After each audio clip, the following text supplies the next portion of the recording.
দেশের ২৩তম রাষ্ট্রপতি হিসেবে শপথ নিলেন মির্জা ফখরুল ইসলাম আলমগীর। এই নিয়ে আলোচনা করতে আমাদের সাথে যুক্ত হচ্ছেন জগন্নাথ বিশ্ববিদ্যালয়ের রাষ্ট্রবিজ্ঞান বিভাগের সহযোগী অধ্যাপক মেজবাউল আজম সওদাগর।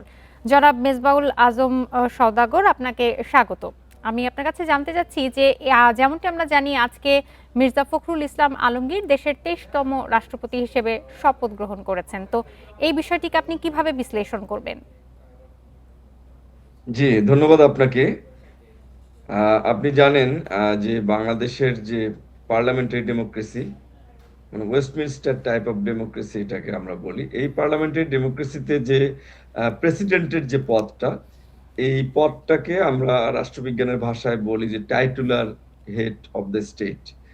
যার বাংলাটা বললে দাঁড়ায় এরকম যে মানে নামমাত্র রাষ্ট্রপ্রধান। অর্থাৎ তিনি একজন রাষ্ট্রের প্রধান হিসেবে কাজ করেন। তিনি কোনো দলীয় বা কোনো সরকার সরকারের তিনি কোনো আ আ পার্ট নন। তিনি রাষ্ট্রের প্রধান হিসেবে তিনি কাজ করেন।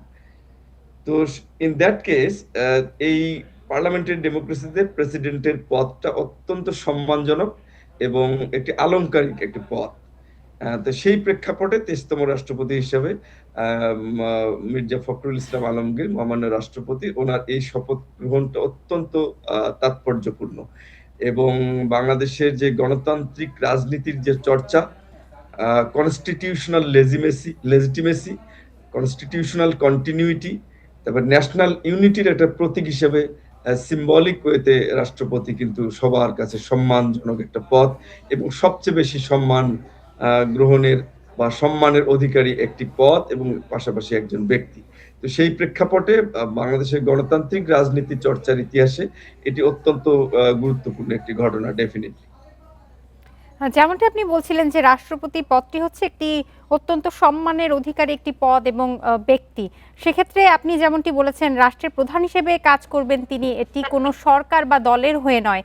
তো বর্ণাঢ্য এক রাজনৈতিক জীবনের অধিকারী এবং জনপ্রিয় ব্যক্তিত্ব তিনি। তো নতুন রাষ্ট্রপতির কাছে আপনার কি প্রত্যাশা রয়েছে? জি,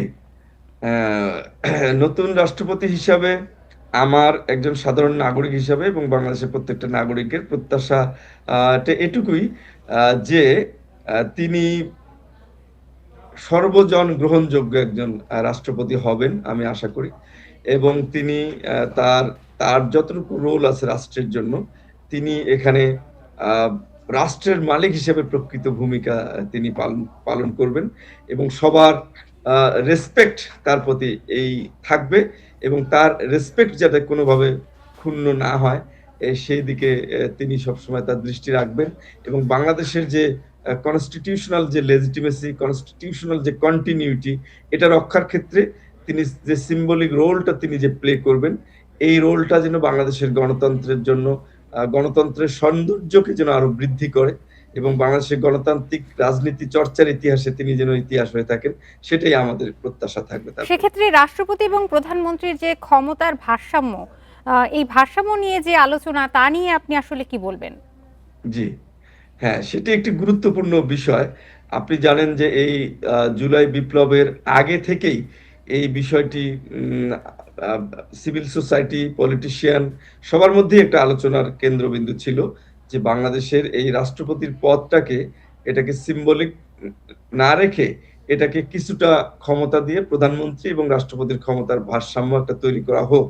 পরবর্তীতে এটা ব্যাপক আলোচনার পর আপনি জানেন যে জুলাই বিপ্লবের পরে যে ঐকমত্য কমিশন গঠিত হয়েছে, সেখানে কিন্তু সিগনিফিকেন্টলি সবগুলো দল মোটামুটি একমত হয়েছে যে প্রধানমন্ত্রী এবং রাষ্ট্রপতির ক্ষমতার মাধ্যমে একটা ভারসাম্য আনা দরকার। এবং সে বিষয়ে গভর্নমেন্ট একটি পদক্ষেপ নিয়েছে। একটি কনস্টিটিউশনাল যে সংস্কার একটি কমিটি গঠিত হয়েছে কনস্টিটিউশনাল রিফর্মের জন্য। সেখানে এই বিষয়গুলো থাকবে এবং ডেফিনিটলি যদি সেটি সাকসেসফুল হয়, গভর্নমেন্ট যদি কোনো এই এই কাজটা যদি করে ঠিকমতো এবং রাষ্ট্রপতিকে যদি কিছু ক্ষমতা দিয়ে প্রধানমন্ত্রীর ক্ষমতার সাথে কিছুটা ভারসাম্য নিয়ে আসা যায়, তাহলে রাষ্ট্রপতির পদের যে মর্যাদা, এটার যে সিগনিফিকেন্স বাংলাদেশের গণতন্ত্রের জন্য আরো গুরুত্বপূর্ণ ভূমিকা ভবিষ্যতে পালন করবে। জি, এবং যেমনটি সবচেয়ে আপনি আনন্দের বলছিলেন বিষয়, যে জি, আম এ রাষ্ট্রপতি পদের যে গুরুত্বপূর্ণ যে সিগনিফিক্যান্স সেটা আসলে দেশের জন্য খুবই প্রয়োজনীয়। জি, শেষ করে একটু ছোট করে আমাদেরকে বলবেন যে দেশের যে সংকটকালে রাষ্ট্রপতির ভূমিকা কিন্তু অত্যন্ত গুরুত্বপূর্ণ যেরকম আপনি বলছিলেন। তাহলে জি। সেক্ষেত্রে আম আসলে যেকোনো সংকট উত্তরণে তার কাছে বলিষ্ঠ ভূমিকার আশা থাকবে গোটা জাতির। তিনি কতটা পূরণ করতে পারবেন বলে আপনি মনে করেন? আ আসলে যেকোনো সংকট উত্তরণে ঠিক ব্যাপারটা এরকম আমরা বলা যাবে না। কারণ রাষ্ট্রপতির ক্ষমতাটা হচ্ছে যে আপনার সংবিধান অনুযায়ী নির্দিষ্ট। এবং যদি সংবিধান সংশোধন হয়, রাষ্ট্রপতির ক্ষমতা যদি বৃদ্ধি করা হয়, সেখানেও রাষ্ট্রপতির ক্ষমতার কিন্তু একটা সুনির্দিষ্ট বিষয় নির্দিষ্ট করা থাকে। যেমন ধরেন সিগনিফিকেন্স টা আমরা বুঝতে পারি। যেমন ধরেন আর্টিকেল 106 অফ দ্যা কনস্টিটিউশন ১০৬ অনুচ্ছেদ।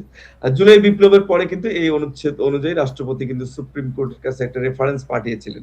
এবং ওই সময় আমরা যে সংকটে পড়েছিলাম সেখান থেকে একটা গ্রহণযোগ্য একটা সমাধান এসেছিল এবং সেটার উপর বেস করে একটি সরকার গঠিত হয়েছিল। তো এরকম বড়, বড় কিছু সমস্যার ক্ষেত্রে রাষ্ট্রপতি কিন্তু ভূমিকা পালন করতে পারেন। তো যখন এই ক্ষমতাটা আরেকটু বৃদ্ধি হবে রাষ্ট্রপতির, ডেফিনিটলি বাংলাদেশের গণতন্ত্রের জন্য এটা আরো জি, সিগনিফিক্যান্ট হবে যেমনটি আপনি ভবিষ্যতে। বলছিলেন যে রাষ্ট্রপতির ক্ষমতা আরেকটু বৃদ্ধি হলে অবশ্যই এটা ফলপ্রসূ কোনো হবে। জনাব জি। মেজবাউল আজম সওদাগর আপনাকে অসংখ্য ধন্যবাদ আমাদেরকে সময় দেওয়ার জন্য।